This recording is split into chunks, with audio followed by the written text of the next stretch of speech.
আসসালামু আলাইকুম এভরিওয়ান, সবাই কেমন আছেন? আজকে আমি আপনাদের সাথে শেয়ার করব এই সুন্দর ডিজাইনের বেবি ফ্রকটি কাটিং এর ফুল টিউটোরিয়াল। তো আপনারা যদি পুরো ভিডিওটি মনোযোগ সহকারে দেখেন, আশা করি ইনশাআল্লাহ আপনারাও খুব সহজে এই ডিজাইনের ফ্রকটি কাটিং করে নিতে পারবেন। তো চলুন কথা না বাড়িয়ে ভিডিওটি শুরু করা যাক। তো আমি এখানে 1.5 গজ পরিমাণ কাপড় নিয়ে নিয়েছি।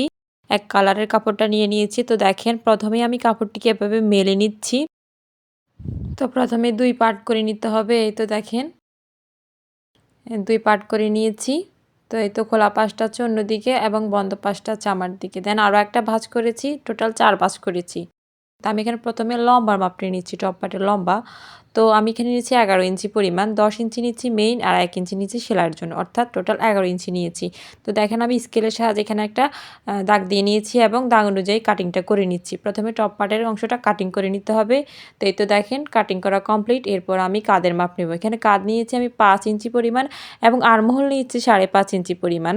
তো সবসময় এটা খেয়াল রাখবেন, যতটুকু কাঁধ নেবেন এর থেকে 1/2 ইঞ্চি বা 1 ইঞ্চি বাড়িয়ে নেবেন। এরপর আমি গলার অংশ, গলা নিয়েছি আমি এখানে 2 ইঞ্চি 2 সুতা পরিমাণ, অর্থাৎ কিছুটা পরিমাণ বাড়তি নিয়েছি। এই তো এখন গলার লম্বা নিচ্ছি আমি 4 ইঞ্চি পরিমাণ, অর্থাৎ এটা কিন্তু সামনের গলার লম্বা নিচ্ছি আমি। তো এখন আমি বক্স শেপ করে দিচ্ছি। এরপর আমি গোল গলার শেপ করে দিব। তো দেখেন এখন পিছনের গলার লম্বা নিচ্ছি আমি 3 ইঞ্চি পরিমাণ। সেম নিয়ম এখানেও বক্স শেপ করে দিয়েছি। এরপর গোল গলার শেপটা দিয়ে নিয়েছি। এরপর আমি 1/2 ইঞ্চি পরিমাণ শোল্ডারের জন্য দাগটা দিয়ে নিচ্ছি। এই তো ডাউন করে দিয়েছি। এরপর আমি এখানে বডির মাপ নেব। তো আমাদের বডি হচ্ছে এখানে 28 ইঞ্চি। 28কে যদি 4 ভাগে ভাগ করি তাহলে 7 ইঞ্চি আর 1/2 ইঞ্চি নিয়েছি সেলাইয়ের জন্য। এবং নিচে কোমরের মাপ হচ্ছে 24 ইঞ্চি। 24কে 4 ভাগে ভাগ করলে হয় 6 ইঞ্চি আর 1/2 ইঞ্চি নিয়েছি এক্সট্রা সেলাই করার জন্য। এরপর আমি দাগটা এভাবে মিলিয়ে দিচ্ছি। এরপর এখানে পিতাটিকে এভাবে মিডলে ধরে এখানে আর্মহোলের অংশে শেপ দিয়ে নিয়েছি। এখন আমি দাগ অনুযায়ী কাটিংটা করে নিচ্ছি। তো প্রথমে পিছনের গলাটা কাটতে হবে, এটা অবশ্যই মনে রাখতে হবে। দেন পিছনের গলাটা সরিয়ে সামনের গলা কাটিং করতে হবে। তো দেখেন আমি দাগ অনুযায়ী কাটিংটা করে নিচ্ছি।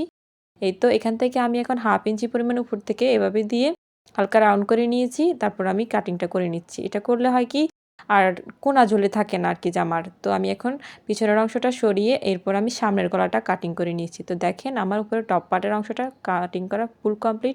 এরপর আমি নিচের অংশটা কাটিং করব জামার। তো দেখেন 2 পাশে এভাবে মিলিয়ে ধরবো। এরপর আরও একটা ভাঁজ করব। টোটাল এখানে 4 ভাঁজে ভাঁজ করেছি। এরপর উপরের 10 ইঞ্চি ছাড়িয়ে ধরে আমি লম্বার মাপ নিয়েছি 31 ইঞ্চি পরিমাণ। তো এখন আমি জামার চওড়ার মাপটা নিব, অর্থাৎ কুচির অংশের মাপটা নিব। তো এখানে আমি টপ পার্টটা নিয়েছি, এখানে টপ পার্টের নিচে চওড়া নিয়েছি আমি 7 ইঞ্চি পরিমাণ। তো 7-এর ডাবল নিতে হবে এখানে, তো 14 ইঞ্চি। তো 4 ভাঁজে এখানে 14 ইঞ্চি নিয়েছি, অর্থাৎ উপরের পার্টটার থেকে নিচের পার্টের কুচি ডাবল নিতে হবে, তাহলে কুচির পরিমাণটা বেশি হবে। চাইলে আর এর থেকেও বেশি নিতে পারেন, তবে ডাবল নেওয়ার চেষ্টা করবেন। আশা করি বুঝতে পেরেছি আমি। এরপর যদি আপনাদের বুঝতে কোনো অসুবিধা হয়ে থাকে তাহলে অবশ্যই কমেন্ট বক্সে কমেন্ট করতে পারবেন, আমি অবশ্যই রিপ্লাই দেবো। তো দেখেন আমি এখন দাগ অনুযায়ী কাটিংটা করে নিচ্ছি। তো এই পর্যায়ে আমার ছোট্ট একটা রিকোয়েস্ট, যারা এখনও পর্যন্ত আমার চ্যানেলটিকে সাবস্ক্রাইব করেনি তারা অবশ্যই আমার চ্যানেলটিকে সাবস্ক্রাইব করে দেবেন এবং পাশে থাকা বেল আইকনটা বাজিয়ে দেবেন। এতে করে আমি নতুন কোনো ভিডিও ছাড়ার সাথে সাথে আপনি নোটিফিকেশনের মাধ্যমে সবার আগে পেয়ে যাবেন। তো দেখেন আমি উপরের অংশটা ছাড়িয়ে নিয়েছি, এতে করে 2টা পার্ট বের হয়েছে। তো দেখেন আমার নিচের পার্টটাও কাটিং করা কমপ্লিট। এখন আমি যে ডিজাইনটা করব ওই ডিজাইনের কাপড়টা কাটিং করব। দেখেন এখানে আমি এক কালারের অন্য কাপড়টা নিয়ে নিয়েছি। এখন এখানে 2 ভাঁজ করে নিয়েছি কাপড়টিকে। এরপর উপরে যে টপ পার্ট আছে, অর্থাৎ সামনের পার্টটা নিয়েছি আমি, এখানে দেখতে পাচ্ছেন সামনের পার্টটা আমি নিয়ে এরপর এখানে বসিয়ে দিয়েছি। তো দেখেন ওই দাগ অনুযায়ী আমি, অর্থাৎ ওই টপ পার্টের অনুযায়ী আমি কাটিংটা করে নিচ্ছি।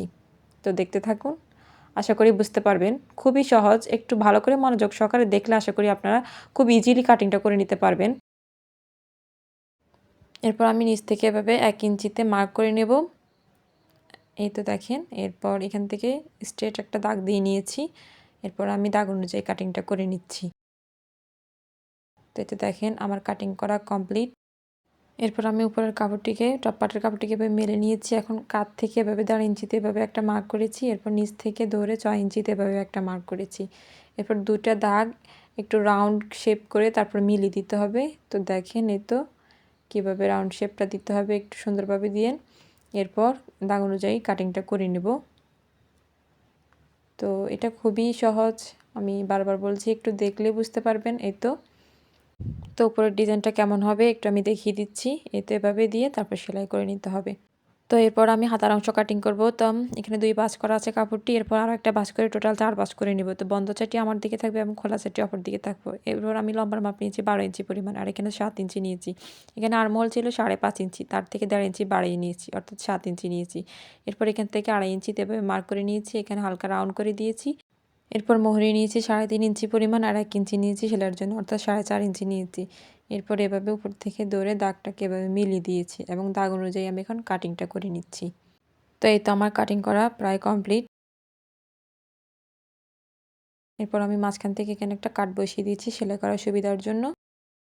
তো দেখেন আমার হাতার অংশটা কাটিং করা হয়ে গিয়েছে। এখন আমি নিচে দিয়ে এভাবে একটা অন্য কালারের কাপড় অ্যাডজাস্ট করব। তো সে দেখেন এখানে আমি 4 ভাঁজ করে নিয়ে, তো আমি এখানে 2 ভাঁজ করে কাপড়টিকে দিব। এই তো দেখেন এইভাবে দিতে হবে। এখন টোটাল লম্বা হয়েছে আমার 13 ইঞ্চি পরিমাণ। তো এটা আমি মাঝখান থেকে এভাবে কাটিং করে নেব। তো আমার কাটিং করা কমপ্লিট। এরপর আমি জামার বেল্টের জন্য কাপড় কাটিং করব। তো দেখেন আমি এক কালার কাপড়টিকে এভাবে নিয়ে নিয়েছি। এরপর এই কাপড়টাকে এভাবে রেখে, অর্থাৎ এখানে কিন্তু 1 ইঞ্চি বা 1.5 ইঞ্চি পরিমাণ আছে, আপনার সাইডের থেকে চড়াও নিতে পারেন। তো আশা করি আজকের ভিডিওটি অনেক বেশি ভালো লেগেছে। ভালো লাগলে অবশ্যই আমার চ্যানেলটিকে সাবস্ক্রাইব করার কথা একদমই ভুলবেন না। আজকের মতো এই পর্যন্তই। আল্লাহ হাফেজ।